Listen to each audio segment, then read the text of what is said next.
Welcome दोस्तों। तो चलिए आज हम लोग पढ़ते हैं सिस्टम ऑफ इंटरनेशनल यूनिट। तो ये सिस्टम ऑफ इंटरनेशनल यूनिट आज हम लोग इसके बारे में डिस्कशन करेंगे। इसको हम लोग कॉमनली जानते हैं एसआई यूनिट्स का नाम से। तो एसआई यूनिट्स है क्या? ये थोड़ा फ्रेंच वर्ड है, सिस्टमी इंटरनेशनल यूनिट्स। तो ये सिस्टमी इंटरनेशनल यूनिट्स काहे लिए हमको आज जरूरत पड़ गया? ये जरूरत पड़ गया इसलिए कि हम लोग पहले जैसे चर्चा किए हैं कि ओल्ड सिस्टम हम लोगों को कुछ ऐसे बिगड़ा हुआ था। तो ओल्ड सिस्टम में घुसने का पहले चलिए हम देख लेते हैं हम लोगों के साथ पूरा दुनिया का कैसे डिफर करते हैं हम लोग, कैसे उस पर हम लोगों को डिफरेंस हो जाती है। ये डिफरेंस है Indian system of numbers. Indian system of numbers में हम लोग क्या करते हैं, जब हम लोग पैसा गिनते हैं, कोई नंबर गिनता है, यानी इकाई, यूनिट्स मतलब है इकाई, यानी वन को लेके प्रॉब्लम है। वन हम कहां से पकड़ेंगे? ये वन का चर्चा देखिए। जैसे इंडियन सिस्टम में हम क्या करते हैं, पहला 3 जीरो के बाद कॉमा लगती है। ये इसके बाद हर एक 2 जीरो के बाद कॉमा लग रही है। तो इस तरह कैसे है, ये इकाई का स्थान है यानी 1, ये दशमा का स्थान है यानी 10, ये 100 का स्थान है यानी 100। इसके बाद ये आ गया 1000। 1000 के बाद क्या हुआ 10,000।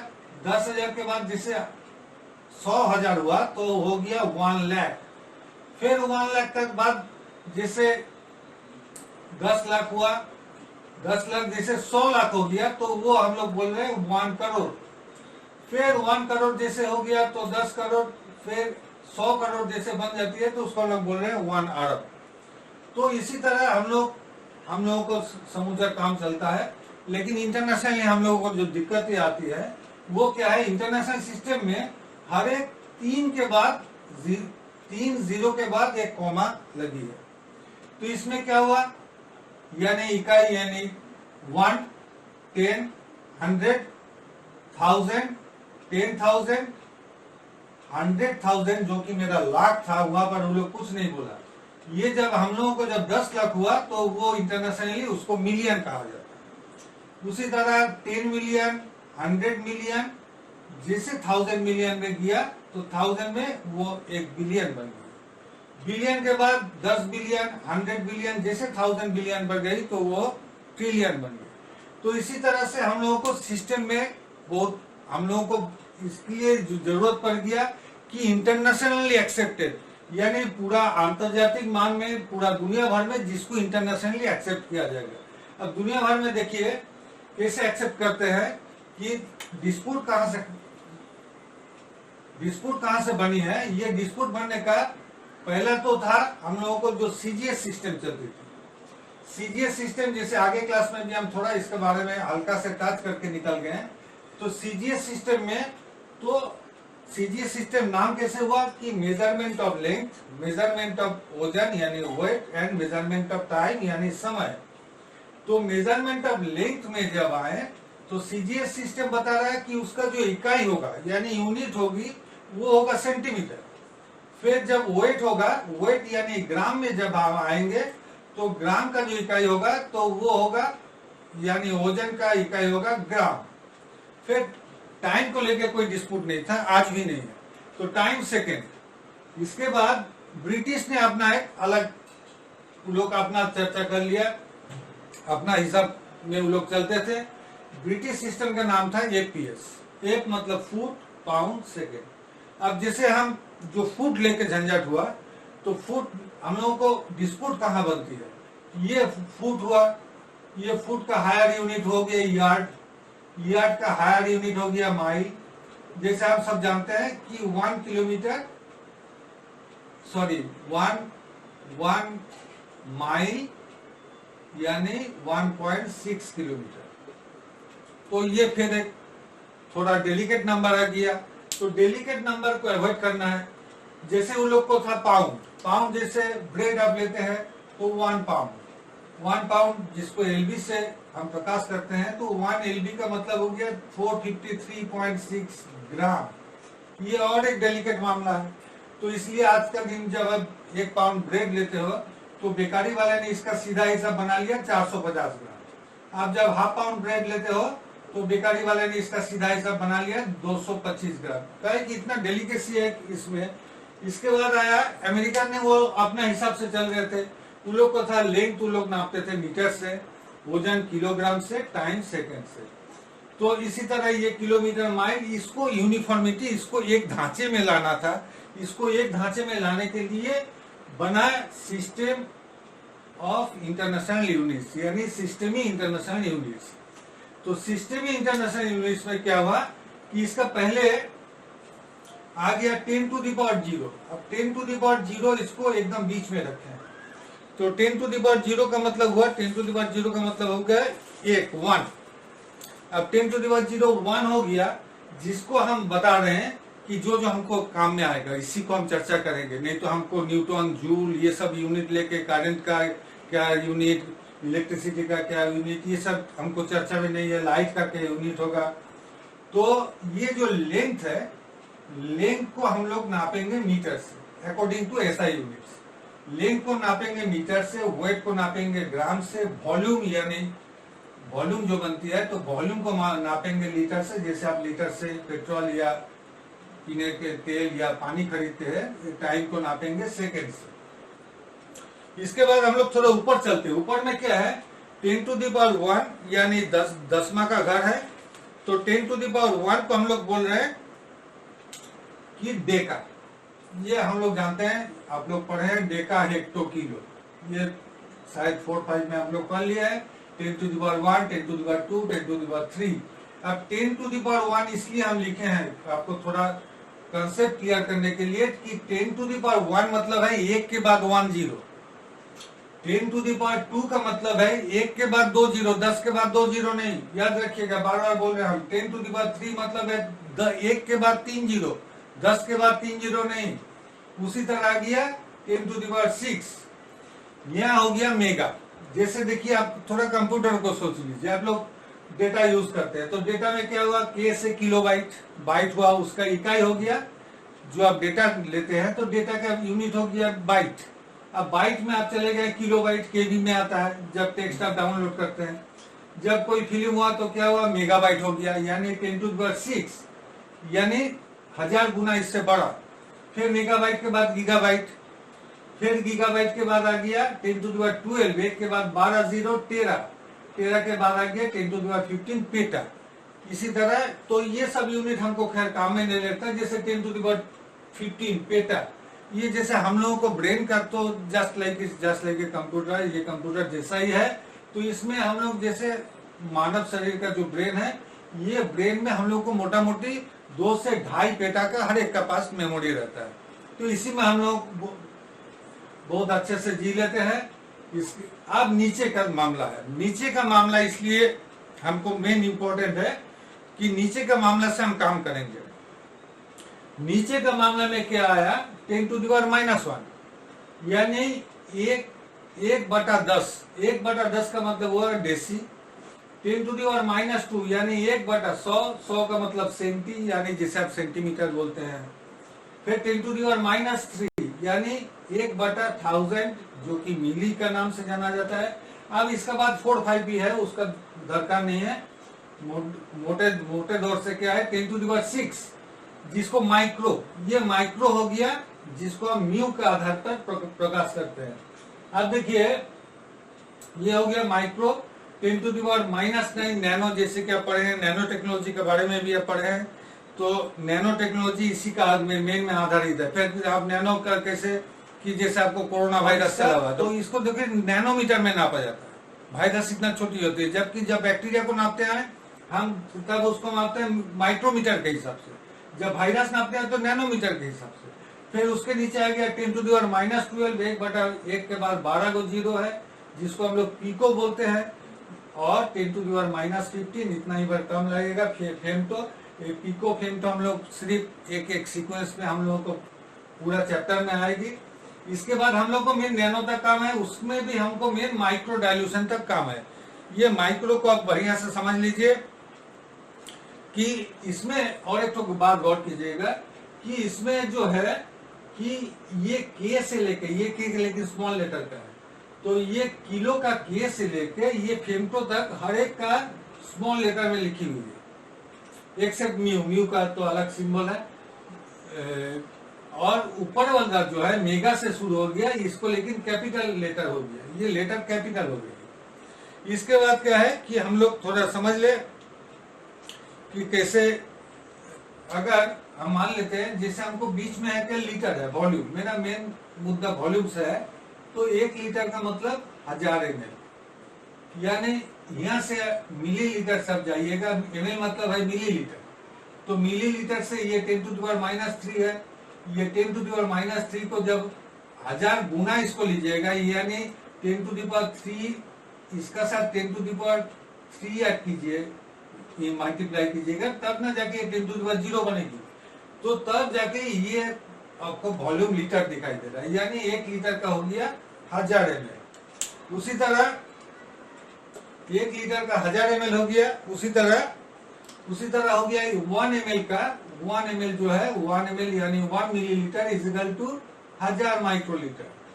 1000 कैसे, फिर यहाँ देखिए माइक्रो है 10⁻⁻⁶, मिली है 10⁻, मिली मतलब ये मिली, माइक्रो मतलब ये माइक्रो, तो यहाँ से यहाँ जाइएगा तो क्या किया हम 10⁻⁻⁶ इंटू 10⁻³ किए हैं, तब जाके ये हो गया 10⁻⁻3 यानी मिली पर आ गए, तो 1 millilitre is equal to 1000 microlitre. उसी तरह से आप बारीकी से समझिएगा थोड़ा सिलसिलेवार से, कि इसको आपको बहुत इसको मायने रखता है, इसी को आपको मेन लेके काम करने होगा। अब मान लेते हैं 0.5 ml का क्या होगा, 0.5 ml होगा तब 500 माइक्रोलीटर, इसका आधा 0.5, इसका भी आधा 0.5, तो चलिए अब हम चेंज नहीं करते हैं, तब आपको सुविधा होगा। तो 0.05 ml का क्या होगी, 0.05 ml तब हो गया 50 माइक्रोलीटर, फिर 0.005 ml का क्या होगा 5 माइक्रोलीटर।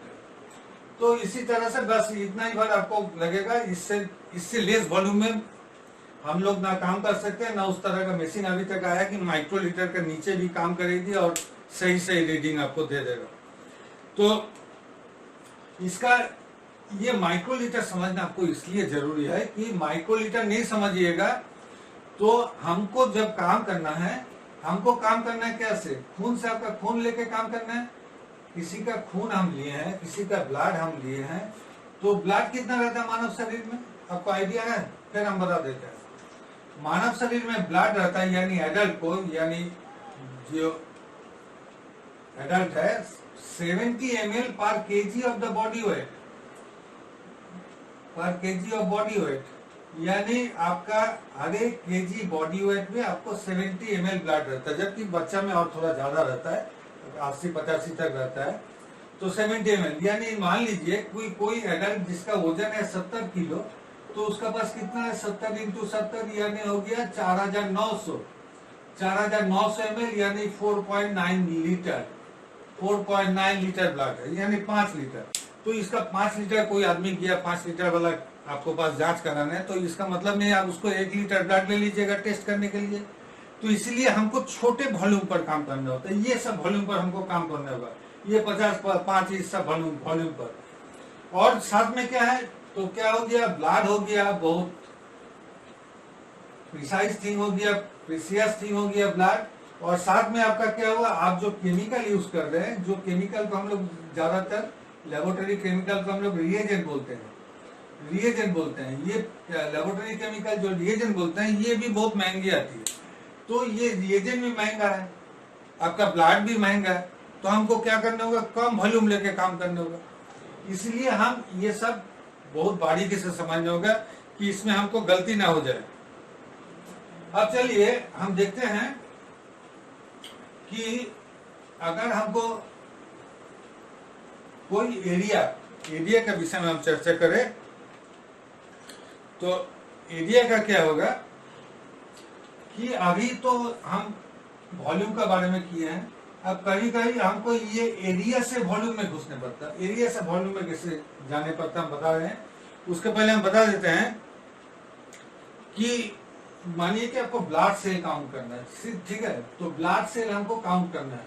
ब्लड सेल हम कैसे काउंट करेंगे, तो उतना सारे ब्लड है, इतना सारे सेल है उसमें, जैसे कि हमको आपको हम जस्ट एग्जांपल दे रहे हैं कि ये आरबीसी जो मेरा शरीर में है, यानी लोहित कणिका, लोहित सेल, तो रेड ब्लड सेल जो है, रेड ब्लड सेल का मेरा शरीर का नॉर्मल कितना है? तो नॉर्मल है 3.5 to 5.5 मिलियन, यानी 10 लाख का हिसाब से गुना कीजिए। 3.5 to 5.5 मिलियन पर क्यूबिक मिलीमीटर ऑफ ब्लड, यानी 1 क्यूबिक मिलीमीटर यानी 1 माइक्रोलीटर ब्लड में आपको ये संख्या में रहती है, यानी 35 लाख से लेके 55 लाख, इतना भर तो हम काउंट नहीं कर सकते। तो हमको क्या करने के, बहुत छोटा वॉल्यूम लेके काम करना होगा। अब बहुत जब छोटा वॉल्यूम लेके काम करेंगे तो ये सब काम करने के लिए थोड़ा इसमें साइंटिस्ट लोग थोड़ा कैसे आइडिया लगाए, देखिए कि ब्लड का सेल तो है, अब सेल को हम काउंट कैसे करेंगे। इसके लिए उसको उन्होंने क्या आइडिया लगाया, जैसे कि पहले के जमाने में तो एक सर्कल है, तो सर्कल का एरिया नापना है, तो सर्कल का एरिया सबको पता है कि पाई आर स्क्वायर, सिंपल सर्कल का एरिया है। फिर आपको एक स्क्वायर है, तो स्क्वायर में क्या है कि लेंथ का स्क्वायर ले लेना है, काहे कि लेंथ ब्रेथ समान है। एक रेक्टेंगल है, तो क्या है लेंथ इनटू ब्रेथ कर लिए, तो ये कर रहे थे। लेकिन मामला कहाँ हुआ कि जब हम कोई वॉल्यूम नापने जा रहे हैं तो क्या हुआ कि मानिए कि ऐसे एक तो टेढ़ा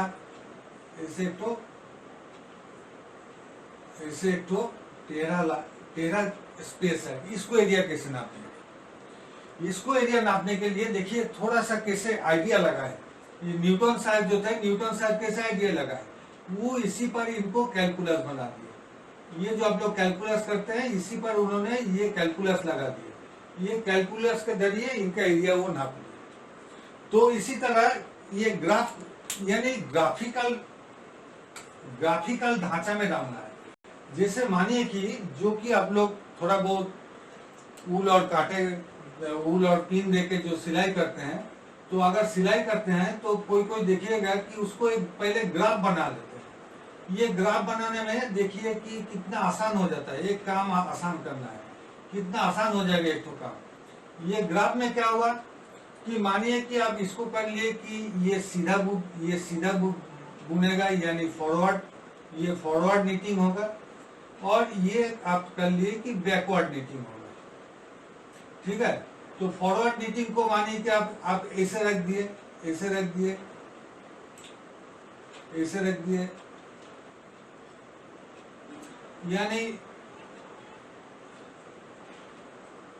यानी एक आप अपना मन से एक चित्र बना लिया, और बाकी का हिस्सा में क्या लिखे, बाकी का हिस्सा में आप बैकवर्ड नीटिंग करना शुरू कर दिया। तो इसमें क्या होगा कि आपका काउंटिंग में, ग्राफिकल प्रेजेंटेशन में आप अपने से ग्राफ डिजाइन कर सकते हैं। तो यही आइडिया को फिर हम लोग ब्लड सेल में कन्वर्ट किए कि ब्लड जो इतना सेल है, लाखों का संख्या में, करोड़ों का संख्या में है, तो इसको कैसे काउंट करेंगे। तो इसको काउंट करने के लिए हमारे साइंटिस्ट ने क्या किया, उन्होंने भी एक ग्राफ बना दिया। तो ग्राफ बना लिए, तो मानिए कि ये ग्राफ ऐसे बना हुआ है।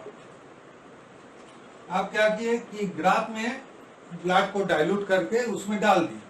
डालने के बाद क्या हुआ, इसमें सेल दिखाई देने लगा, इसमें सेल इसी तरह दिखाई देने लगा, और ये सेल को उन्होंने गिनना शुरू किया। तो ये ब्लड सेल काउंट में हम लोग डिटेल्स पढ़ेंगे, यहाँ जस्ट आइडिया दे रहे हैं, ब्लड सेल दिख रहे हैं। अभी हमको पता क्या है, जब हम ये ग्राफ बनाए थे, हमको लेंथ पता है, हमको ब्रेथ पता है, हमका हाइट, यानी इसका भी एक तो हाइट होगी, तो हाइट बोलिए या डेप्थ बोलिए।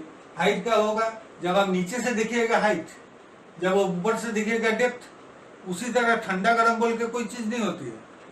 आपको शरीर में जो नॉर्मल है उससे अगर बाहर का हीट ज्यादा है तो आपको गर्म महसूस होता है। इसका तो प्रकृति में तो ठंडा गर्म कुछ नहीं है, आपको 20 डिग्री में ठंडा लगती है, और जहां वो 35 डिग्री होगी आपको गर्म लगना शुरू हो जाता है। तो ये क्या है, ओनली टेम्परेचर का डिफरेंस है, ये टेम्परेचर। उसी तरह हाइट और डेप्थ है। तो अभी इस एरिया को अगर आप कन्वर्ट कीजिएगा तो क्या होगा, length into breadth into height या डेप्थ, जो भी आप बोलिए। तो इसका यूनिट क्या होगा, मानिए कि इसको हम मिलीमीटर में लिए, इसको मिलीमीटर में लिया, ठीक है। तो इसका हो गया, इसका यूनिट जो आएगा वो हो गया क्यूबिक मिलीमीटर, जिसको हम लोग ऐसे भी कभी कभी लिखते हैं, क्यूबिक मिलीमीटर ऐसे भी लिखते हैं। तो ये मिलीमीटर में आ गया। अब तो मिलीमीटर जो आ गया, ये मिलीमीटर तो यहाँ यानी मीटर का मिली पार्ट है, तो मीटर का ये तो लेंथ है यूनिट हो गया। तो इसको हम वॉल्यूम में कैसे कन्वर्ट करेंगे, तो बस अभी के लिए इतना ही बता देते हैं। तो फिर इसको आगे हम फिर डिटेल्स में डिस्कस करेंगे कि 1 millimetre cube is equal to 1 microlitre, यानी 1 millimetre cube is equal to 1 microlitre. अभी ये वॉल्यूम में ट्रांसफर हो गया, जो कि एरिया था, एरिया को हम वॉल्यूम में ट्रांसफर कर दिए। तो 1 मिलीमीटर का मतलब क्या है, 1 मिलीमीटर क्यूब का मतलब 1 millimetre into 1 millimetre into 1 millimetre, इसका मतलब हो गया 1 माइक्रोलीटर। अभी मानिए कि आप लोग इसको आप बोले कि चलिए इसको सेंटीमीटर में करते हैं, तो क्या होगा 1 centimetre into 1 centimetre into 1 centimetre. तो इसका कितना होना चाहिए था, देखिए कैसे होगा, इसका कितना होना चाहिए, देखिए 1 सेंटीमीटर मतलब 10 मिलीमीटर इंटू 1 सेंटीमीटर मतलब 10 मिलीमीटर इंटू 1 सेंटीमीटर मतलब 10 मिलीमीटर। तब कितना हुआ 1000 मिलीमीटर क्यूब, यानी 1000 माइक्रोलीटर आया। 1000 माइक्रोलीटर, अभी तो माइक्रोलीटर में हम मिल गया, सॉरी। अब 1000 माइक्रोलीटर का मतलब क्या हुआ, 1000 माइक्रोलीटर यहाँ से अगर आप जाइएगा यहाँ, तो आपको क्या होगा 10 to the power minus plus 3 से इंटू करने होगा, तो क्या हो गया ये 1 ml बन गया। अब 1, ये तो एरिया हम बता रहे हैं, मतलब अगर आप ऐसे एक तो मानिए कि एक तो आप आधार बना लिए, जो आधार का length height and breadth 1 centimetre करके है, तो उसमें आपको सिर्फ पानी समाएगा, 1 ml पानी समाएगा। अब 1 लीटर कितना में समाएगा, चलिए इसको डेसी में बनते हैं।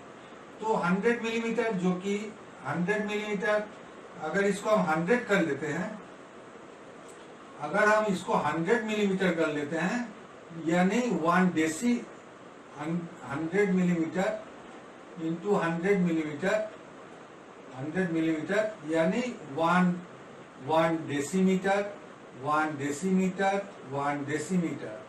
तो क्या हो गया 100 मिलीमीटर करके अगर करते हैं तो इसका कितना हो गया 6 ठो जीरो हो गया, 6 ठो जीरो हो गया, ठीक है।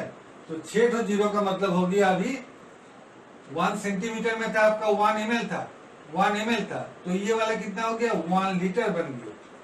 यानी अगर आप ऐसे एक तो आधार का कल्पना कर लीजिए, जिसका ये 100 millimetre height, length and breadth है, जिसका जिस आधार का लेंथ हाइट और ब्रेथ सभी 100 मिलीमीटर करके है, उसमें आपको 1 लीटर पानी समाएगा।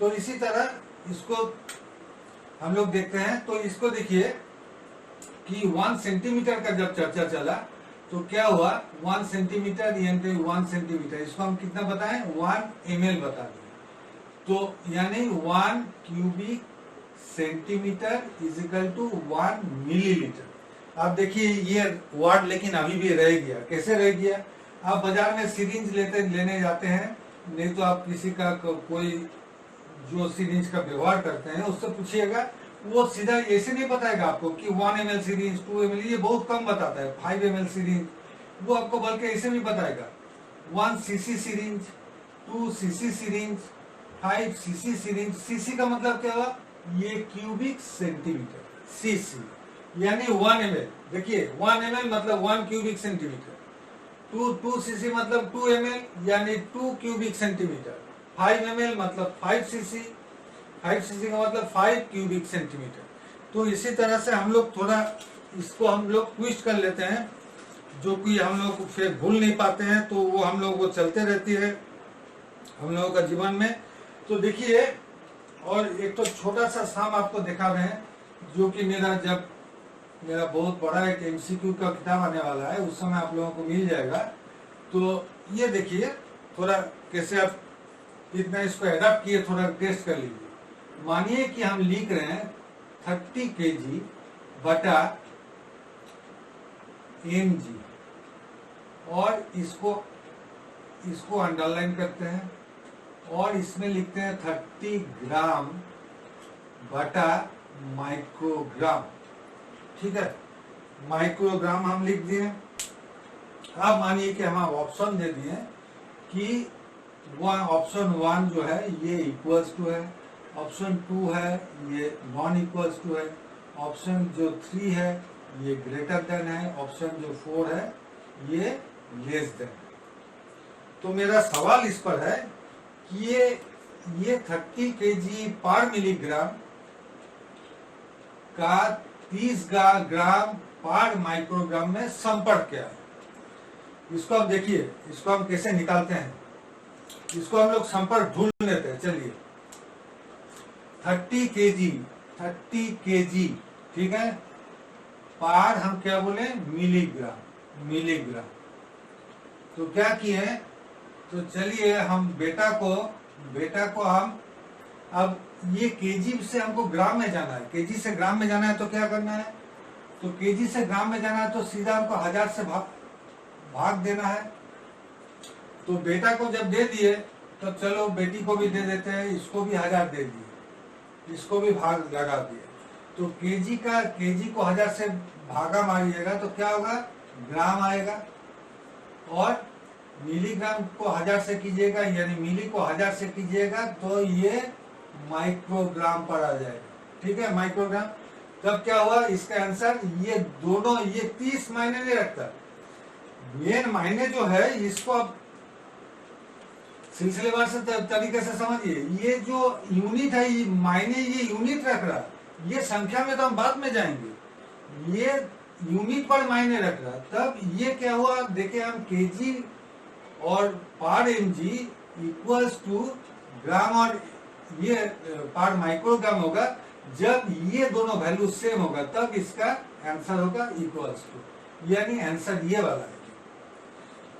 तो इसको फिर हम और डिटेल्स में समझाएंगे, तो एक बार में तो नहीं होने वाला उतना जल्दी कि हम बता दिए आप तुरंत उसको कॉपी कर लिए, इससे नहीं होता है।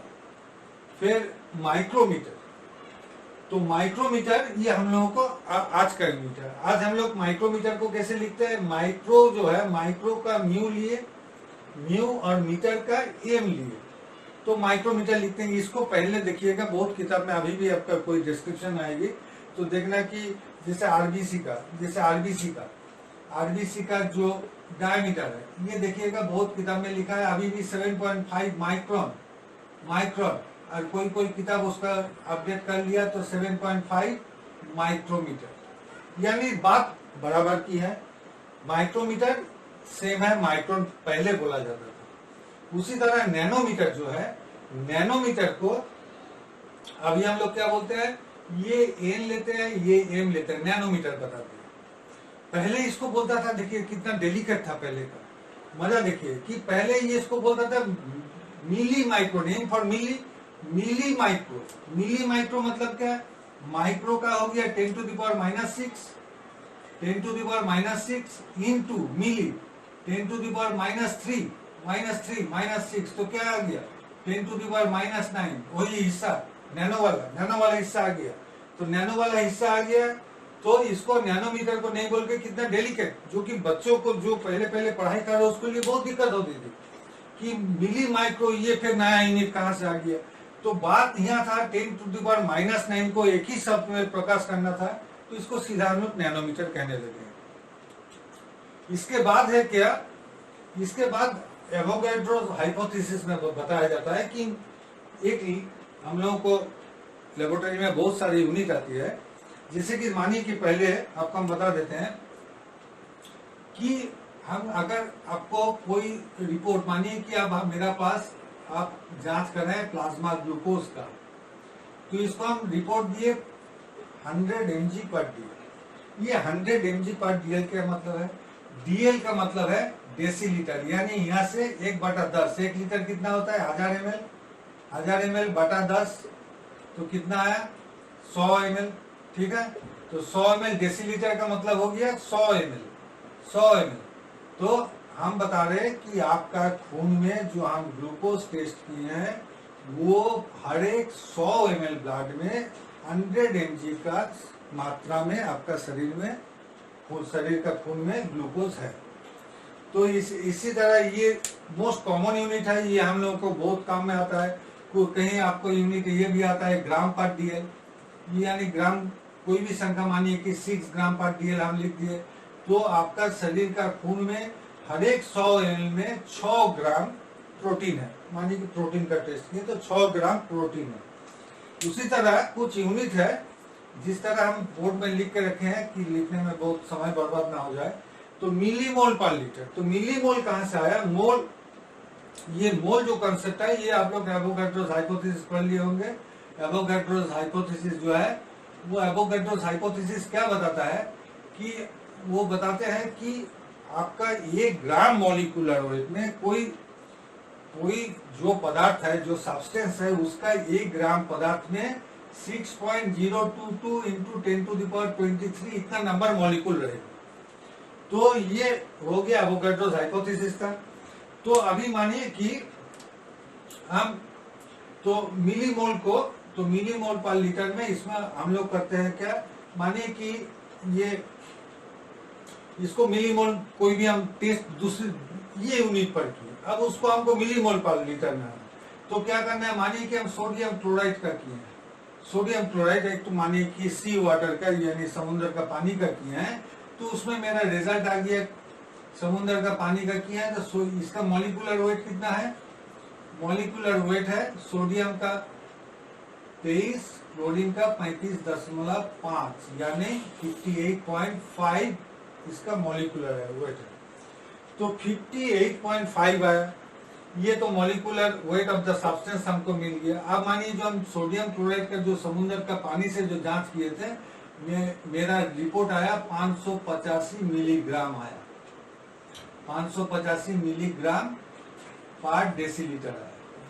तो इसको जब हम मिली मोल में कन्वर्ट करेंगे पर लीटर में, तो क्या आ जाएगा 585 इंटू 10, ये जो 10 है, इसके बाद molecular weight of the substance ये है 58.5 जो है, इसको आप दशमलव को हटा दीजिए, ऊपर में और एक 10 जुड़ जाएगी, यानी ये कट जाएगा तो 100 मिलीमोल पर लीटर आ जाएगा।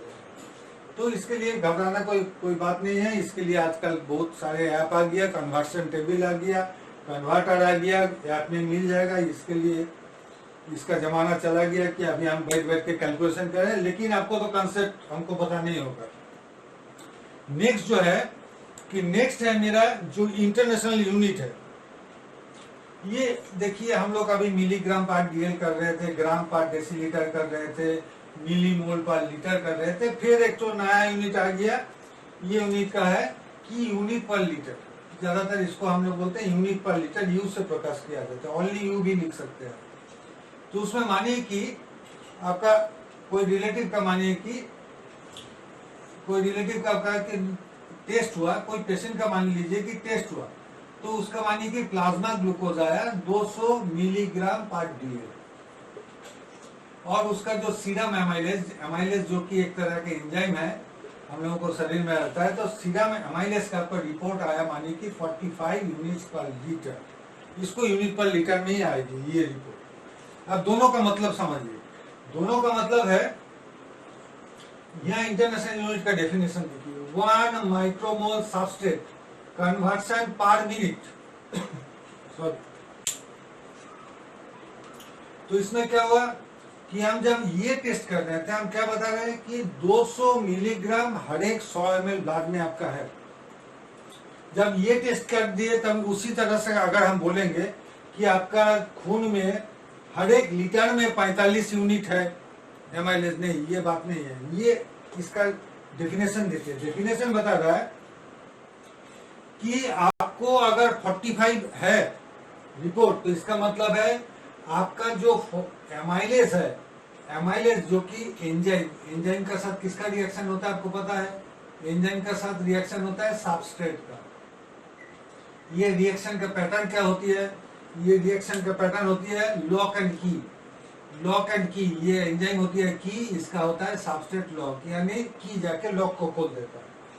तो ये सबस्ट्रेट को तोड़ता है, यानी एंजाइम सबस्ट्रेट को तोड़ेगा। अभी एंजाइम जब तोड़ेगा, ये एंजाइम किस रूप में तोड़ेगा कि जैसे हम सीरम एमाइलेज बता दिए कि 45 यूनिट्स पर लीटर है, इसका मतलब है आपका शरीर में जितना एमाइलेज है वो हर एक मिनट में, पर मिनट, हर एक मिनट में 45 माइक्रोमोल सबस्ट्रेट को तोड़ने में सक्षम है।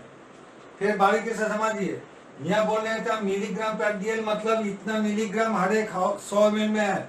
यहाँ मतलब उल्टा हो गया, मतलब थोड़ा चेंज हो गया। यहाँ हम एमाइलेज जो एंजाइम है इसका सक्षम पर हम डिस्कस कर रहे हैं, ये कितना कैपेबल है, इसका एबिलिटी पर कर रहे हैं।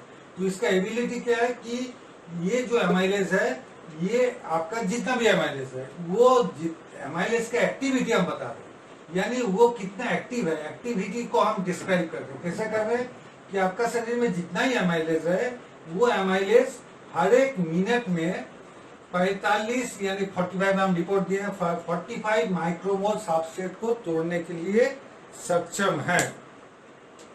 तो ये रहा आज का क्लास। तो दोस्तों आप लोग ख्याल रखिएगा कि मेरा जो नेक्स्ट क्लास आने वाला है वो है आपका 3A का नाम से आएगा, उसका नाम होगा प्रयोगशाला रसायन विज्ञान, यानी fundamental chemistry in laboratory. Fundamental chemistry in laboratory, प्रयोगशाला रसायन विज्ञान, ये आप ख्याल रखिएगा। इस वीडियो को आप जरूर बेल आइकन पर क्लिक कीजिएगा, सब्सक्राइब कीजिएगा, शेयर कीजिएगा, लाइक कीजिएगा और आगे आके मेरा डिस्कशन पर ज्वाइन कीजिएगा। थैंक यू आज के लिए।